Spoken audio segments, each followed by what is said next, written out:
ter você de volta aqui comigo, senhoras e senhores. Se você acabou de vir da primeira parte do vídeo, essa é a segunda parte do vídeo sobre o processo de descolonização da África e da Ásia. Nesse segundo vídeo a gente vai estar falando especificamente do processo de descolonização asiática, ok? Dentro desse cenário, pessoas, a gente precisa fazer algumas recapitulações e contar também, assim como a gente acabou de fazer para a África, a gente precisa também mostrar para vocês como é que se deu o processo de descolonização da Ásia e tem que voltar um pouco no tempo para a gente fazer isso. Assim como aconteceu na África, a Ásia ela só passou a ser ocupada efetivamente, ou seja, se tornando colônia mesmo, várias das nações que lá existiam se tornando colônia, a partir do século XIX. Mas isso não significa que o europeu não tinha contato com nenhum povo asiático antes disso, ao contrário. Os portugueses, por exemplo, estabeleceram vários entrepostos comerciais lá na Ásia, em especial na Índia, por exemplo, por volta do século XVI. Todo esse contato é extremamente importante para a gente entender que, apesar do povo asiático, apesar dos povos asiáticos serem colonizados pelos europeus, efetivamente a partir dos 1800, já havia um contato com os europeus há no mínimo 200 anos. O que vai acontecer aqui a partir disso?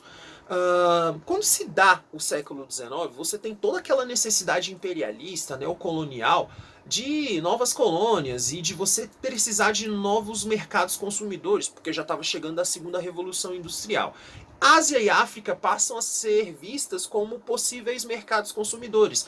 Haja vista que as Américas já tinham atingido seu pico de consumo desses produtos industrializados. Quando a gente fala então nesse processo de colonização, a gente tem que lembrar então que a partir do século XIX, iniciando-se esse chamado imperialismo europeu sobre a África e a Ásia, é motivado por todas essas razões. E ele começa ocupando vários territórios e, consequentemente, tirando a autonomia daqueles povos.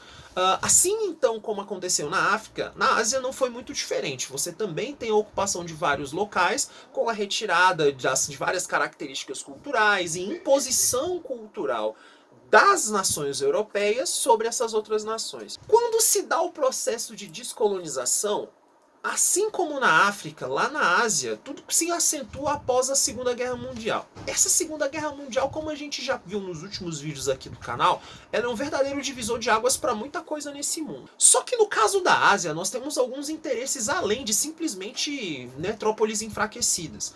Lá na Ásia, nós temos também o interesse da nossa querida Guerra Fria, que está começando agora, no ano de 1945, 46, Cortina de Ferro, Plano Marshall, Comecon, Pacto de Varsóvia, OTAN, aquele negócio todo ali no final dos anos 40 e início dos anos 50. Então, além de, claro, você ter metrópoles enfraquecidas e, consequentemente, você não tinha como manter todo um aparato metropolitano dentro das colônias, o que fazia também, por consequência, que esses movimentos de independência fossem estimulados e fossem se multiplicando num verdadeiro efeito dominó, você ainda tem a Guerra Fria como participação direta nesses processos de independência. Muitas vezes, alguns países eram ajudados ou pelos Estados Unidos ou pela União Soviética durante esse processo de independência. Como a gente sabe, a Guerra Fria é uma guerra ideológica. Lá na África, a gente tem um processo de descolonização que não se envolve tanto com a Guerra Fria. Agora, lá na Ásia, você tem um envolvimento consideravelmente maior dessas nações superpotências, como a gente costuma chamar, dentro desse processo. Então acaba que a Guerra Fria, né, a guerra ideológica entre o capitalismo e o socialismo acabam diretamente envolvidas dentro de todo esse processo de libertação do continente asiático. O que aconteceu então com os países ali de uma forma geral depois do processo de descolonização?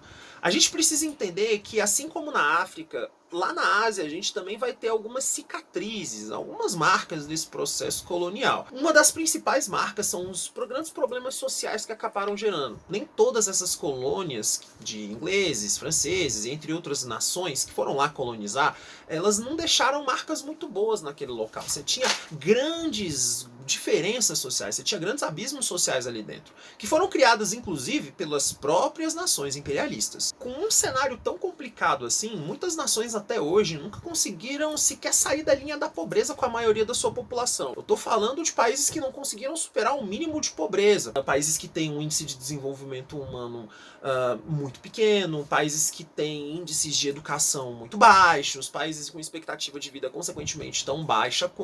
Então, assim, você tem vários problemas que acabaram sendo deixados lá depois que essas metrópoles foram embora. É claro que algumas nações acabaram se tornando protagonistas no mundo de alguma forma, algumas outras nações conseguiram, durante o seu processo de libertação e consequentemente o seu processo de afirmação enquanto uma nação independente, algumas nações conseguiram se tornar protagonistas no mundo. É o caso da China, é o caso da Coreia do Sul, né? É o caso dos tigres asiáticos, que grande parte deles conseguiram se industrializar, conseguiram se desenvolver e se tornaram nações consideravelmente prósperas no continente asiático. Dentro de um cenário um pouco mais amplo, se a gente for olhar a Ásia como um todo, você vai ter, sobretudo ali no sudoeste da Ásia, várias nações que acabaram não tendo a mesma sorte que esses tigres asiáticos. Para a gente exemplificar um pouco como é que se deu esse processo ali na Ásia, é melhor a gente pegar um exemplo bem prático de como foi, pelo menos uma dessas nações, durante o seu processo de independência.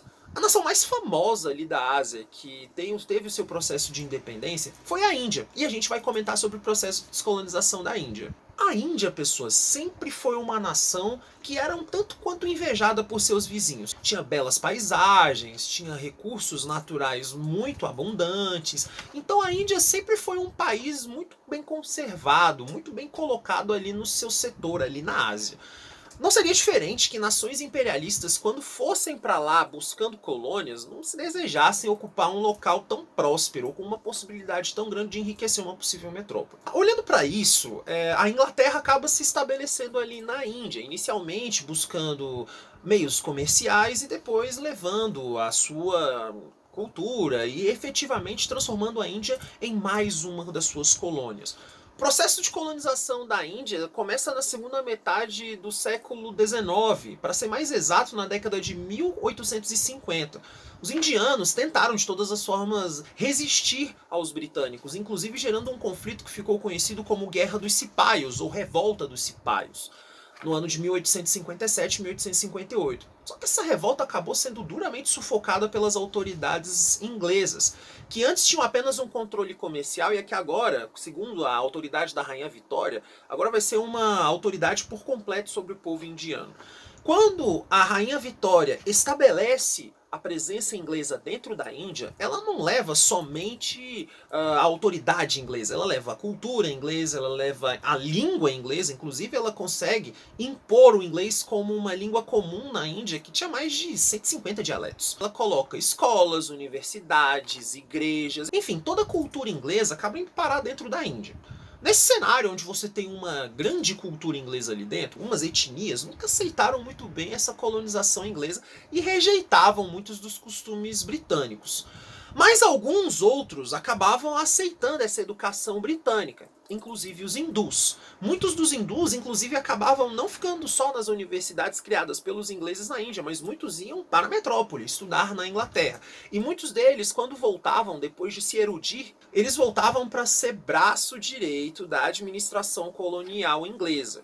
Depois de um tempo, os hindus acabaram tirando uma conclusão tanto quanto óbvia. Os hindus eram a massa de manobra necessária para manter o domínio inglês dentro da Índia. É nesse momento, então, que os indianos, sobretudo os mais eruditos, que haviam inclusive estudado em universidades inglesas, criam o chamado Congresso Nacional Indiano no ano de 1885.